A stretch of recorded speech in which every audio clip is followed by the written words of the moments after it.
अकरम जी, Noida depot से अकरम जी, एक बार देख लेना, इनका नाम लिखा है यहाँ पर बैठ लीजिए।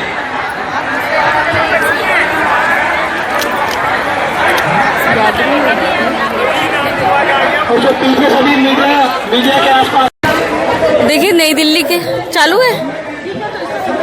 नई दिल्ली के जंतर मंतर पर हजारों की संख्या में दिल्ली मार्शल यहाँ पर मौजूद है, जो कि कहीं ना कहीं सैलरी की जो है मांग कर रहे हैं। 4-5 महीने से इनकी सैलरी जो है दिल्ली सरकार द्वारा नहीं दी गई है। हमारे साथ कुछ मार्शल जुड़ चुके हैं, उनसे बातचीत करते हैं। आपका नाम? सबसे पहले आपके चैनल का धन्यवाद। हम यहाँ पर अपनी 2 मांगों को लेकर आए थे। इससे पहले भी हम 4 बार अलग अलग जगह पर अपनी मांगों को लेकर प्रदर्शन कर चुके हैं। डीटीसी हेडक्वार्टर, सचिवालय, सीएम हाउस और एलजी हाउस। पिछले 5 महीने से हमारे साथियों को वेतन नहीं मिला है। और दूसरा, एक अखबार के माध्यम से हमें पता चला था कि जो 31 अक्टूबर है वो हमारा आखिरी दिन होगा। इसका कारण ये बताया गया है कि हमारी जो नियुक्तियाँ थी 2015 में बस मार्शल के तौर पर, उसमें कुछ कमियाँ पाई गई हैं। तो मैं सरकार से पूछना चाहता हूँ कि 2015 से लेके 2023 आ गया है, अब आपको याद आया है कि इसमें कुछ खामियां हैं।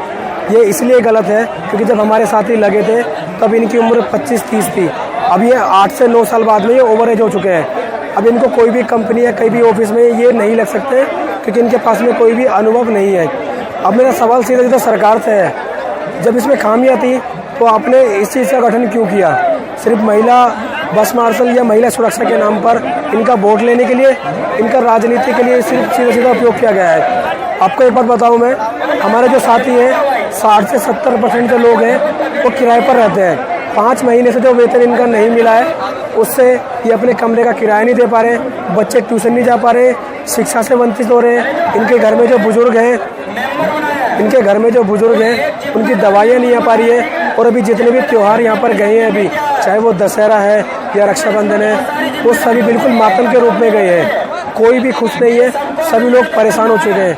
सरकार से एक सीधा सा सवाल है, अगर आप इनको वेतन नहीं दोगे और इस मोड़ पर लाकर इनको छोड़ोगे कि ये कहीं कुछ कर नहीं सकते, अगर हमारे किसी भी साथी ने कोई गलत हादसे का शिकार या कोई गलत कदम उठा लिया तो उसका जिम्मेदार कौन होगा?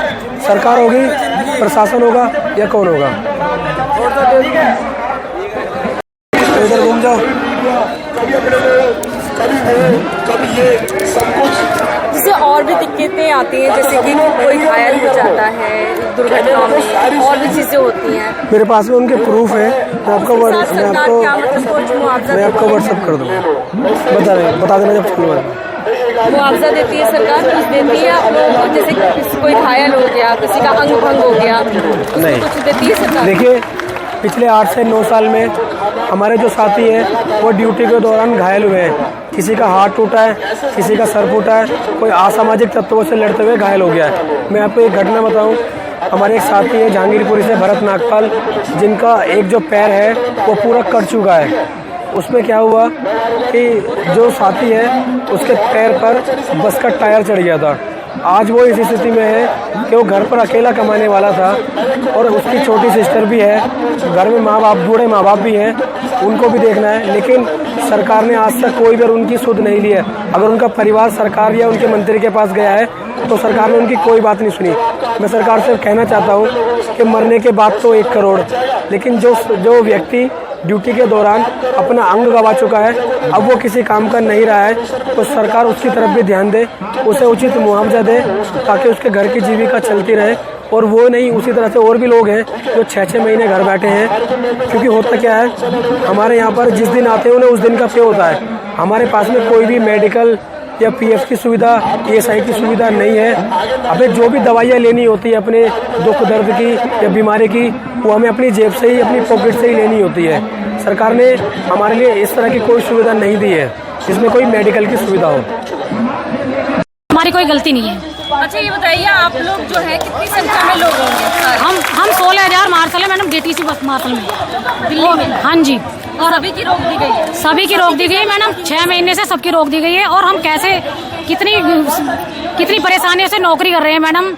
एक महिला को लेडीज प्रॉब्लम भी हो जाती है, लेकिन वो 8 घंटे खड़ी रहती है। और एक भी सवारी कोई भी आके ऐरी गैरी सवारी आके एकदम से उठो, अगर बैठी है ऐसी भी स्थिति में तो एकदम सवारी कह देती है कि उठो उठो, सीट दो। और हमें ऐसी स्थिति में भी खड़े होकर नौकरी करनी पड़ती है। और उसके बावजूद भी हमारी सैलरी नहीं आ रही है। हमारा घर कैसे चल रहा है ये हम ही जानते हैं। हमारे बच्चे कितने परेशान हैं, हम कितने दुखी हैं। बड़ी मुश्किल से चल रहा है। लोगों से उधार देके घर का किराया नहीं जा रहा है, बच्चों की फीस नहीं जा रही है, माँ बाप की सेवा नहीं हो पा रही है, उनकी दवाई नहीं टाइम पे दी जा रही है। मतलब हम बहुत ही दुखी हैं मैडम।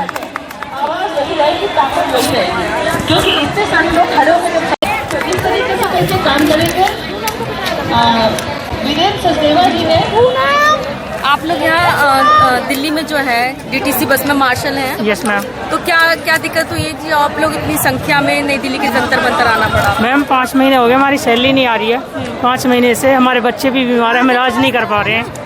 ठीक है, तो मैम हम इस तौर पर कैसे ड्यूटी कर पाएंगे ये बताओ। 5 महीने से आप लोग सैलरी नहीं आ रही है, जिसमें मेरी बेटी को ऑपरेशन भी बोला गया है, बिना पैसे के मैं ऑपरेशन नहीं करा। मैम इसमें काफी साल हो गए हमको। तो आप लोग को मतलब पक्का तो दूर की बात है, आप लोगों को सैलरी भी नहीं दे रहे हैं।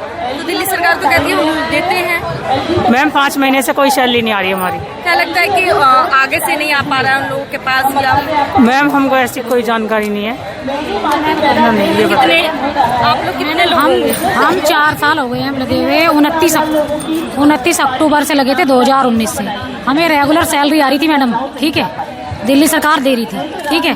अभी 4-5 महीने हो गए हैं जब से एलजी और मुख्यमंत्री का विवाद छिड़ा है, उसके बाद से हमारी सैलरी रुक गई है। वो कहते हैं कि एलजी ने ऑर्डर पास नहीं किया है, एलजी कह रहा है कि इनकी सरकार है ये नहीं दे रहे हैं। अब दोनों सरकारों में मिसअंडरस्टैंडिंग चल रही है और दोनों ये निर्णय नहीं कर पा रहे हैं कि कौन सैलरी नहीं दे रहा है और कहीं नहीं दे रहा है, कौन नहीं दे रहा है। और अभी अब 5 महीने की सैलरी तो आ ही नहीं रही है मैडम। उसके बावजूद इन्होंने हमें नौकरी से निकालने का प्रस्ताव भी दे दिया है। वो हर डिपो में 31 अक्टूबर तक का है, जो कि आने वाला है। 2 दिन के बाद हमारी नौकरी जाने वाली है। तो इसलिए हम यहाँ पर इकट्ठा हुए हैं भारी मात्रा में। हमारी 5 महीने की सैलरी दी जाए, प्लस जो हमारी नौकरी है वो कंटिन्यू चलती रहे, वापिस दी जाए मैडम जी। क्योंकि अगर ये प्रक्रिया गलत है तो ये सरकार के द्वारा प्रक्रिया गलत है, हमारी इसमें कोई गलती नहीं है। दोनों सरकार अपनी जो भी फैसला लेना है और अपनी मिसअंडरस्टैंडिंग है उसको दूर करें और हमारी जो सैलरी है वो दी जाए और हमारी नौकरी को बहाल